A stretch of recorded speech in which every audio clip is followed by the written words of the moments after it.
No. kind of lack that Other one is I remain guess, on the tree. dedication, or they lack the actual understanding of Okay. the important Okay. stuff. So if we continue Okay. on here, Muktanand Swami asks another question Okay. after Okay. Maharaj explains So- the stone analogy. How to overcome No. vanity No due branch. to vairagya or bhakti. Yeah. So Yeah. vanity is excessive pride that And like if you my want to bhakti stay a is little longer, I will because I give you practice food. bhakti, I'm better, or you get some sort of pride, or because of your vairagya, your renunciation. Maharaj explains that to avoid vanity, to overcome that vanity, devotees of God should can bow to other devotees. They have the humility to be able to physically bow to other devotees, regardless of whether or not they have the same level of bhakti or non or vairagya. They can still bow to them. They can also serve them menially. Menially, I think meaning like with little tasks, like cleaning, cooking, like little things. And then when thoughts of vanity arise, they're able to control their mind. So the phrase in English is force of thought. So when they get a feeling of like, oh, I have some pride, they're able to control that within their mind. So this is the answer Maharaj gives. I think an interesting point here that I want to mention is that Maharaj says that if you have vanity in Atma, Vairagya, or Bhakti, it strengthens the belief that you are the body, and that's incorrect. So that's why you have to be careful of that. A good example that Maharaj gives is that of gold. We're all familiar with pure gold, 24 karat gold. When we add vanity to our non-vairagya or bhakti, it reduces the purity of the gold. So we go to 22, 18, 12. As we know, it's not pure gold anymore. An important point here is the humble devotee is superior to all.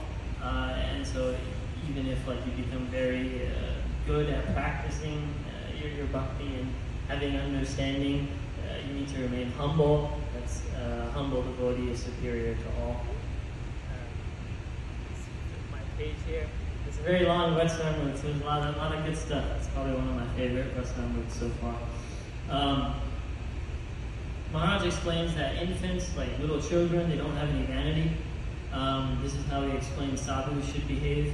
No matter how much praise they get, they behave just like an infant.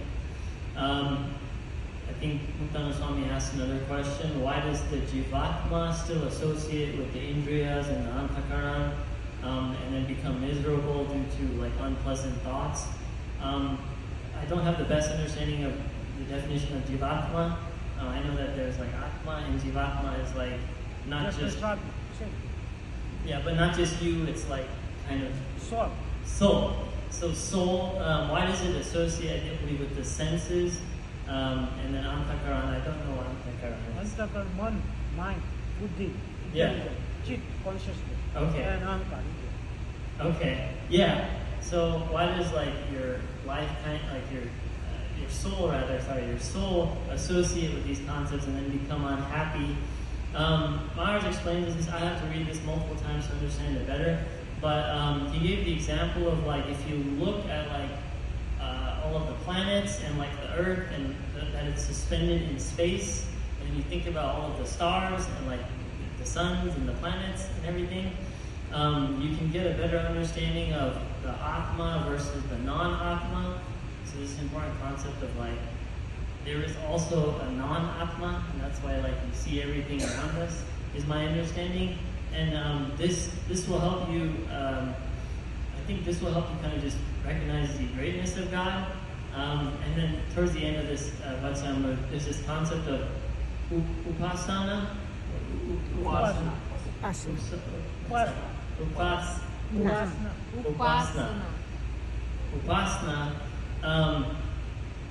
So the example was given that if at the end of your life you're able to, utter the word Swaminarayan, you're still saved. And so the kind of the concluding point there is you can increase your upasana. Worship, upasana.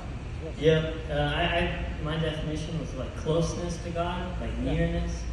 the nearness by just practicing satsang every day. So yeah, a lot in this Vatsnam wrote. Jai Swaminarayan. Yes.